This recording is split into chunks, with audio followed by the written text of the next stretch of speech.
गणेश चतुर्थी हिंदू धर्म का एक महत्वपूर्ण त्योहार है जो भगवान गणेश के जन्मदिन के रूप में मनाया जाता है।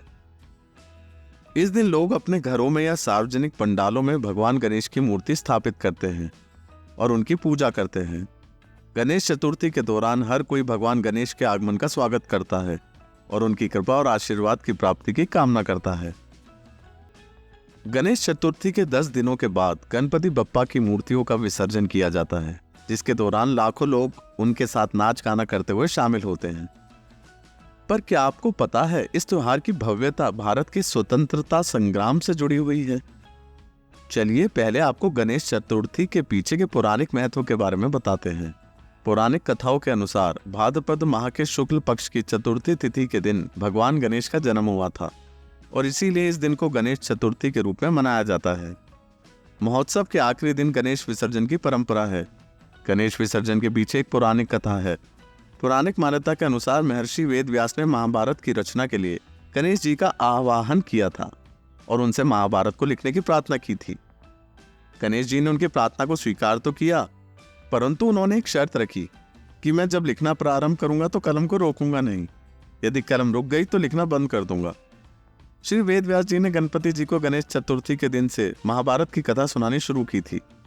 कहानी सुनाने के दौरान व्यास जी आंख बंद करके गणेश जी को लगातार 10 दिनों तक कथा सुनाते रहे और गणपति जी लिखते गए।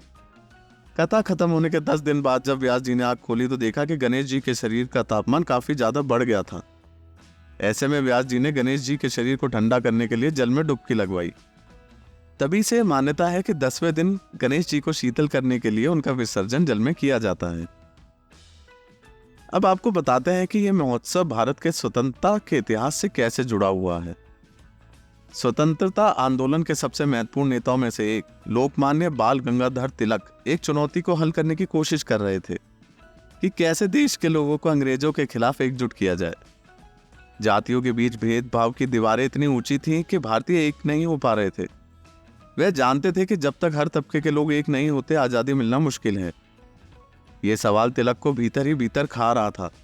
अंग्रेज भी चाहते थे कि भारतीयों में राष्ट्रवाद की भावना ना पनपे, इसलिए अंग्रेजों ने किसी भी तरह के राजनीतिक और सामाजिक सम्मेलन पर रोक लगा रखी थी। बाल गंगाधर तिलक को तभी विचार आया कि इस भेदभाव को स्वयं सिद्धिदाता गणपति ही मिटा सकते हैं। ये विचार आने के बाद तिलक ने बिल्कुल देर नहीं की। 1893 में ही उन्होंने केशव जी नायक चौल सार्वजनिक गणेश उत्सव मंडल की नींव डाली।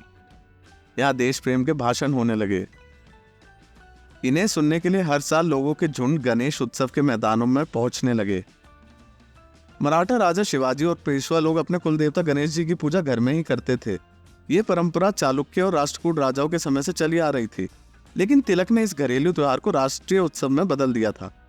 वे चाहते थे कि सभी देशवासियों को एक साथ लाकर उनमें राष्ट्रवाद की भावना को जगाया जाए और इस तरह बड़े बड़े पंडाल और विशाल गणपति प्रतिमा के साथ इस महोत्सव का आरंभ हुआ, जिसकी धूमधाम और भव्यता आज देश भर में देखने को मिलती है। अगर आपको ये वीडियो पसंद आया हो तो लाइक करें, शेयर करें और हमारे चैनल को सब्सक्राइब करना ना भूलें। धन्यवाद।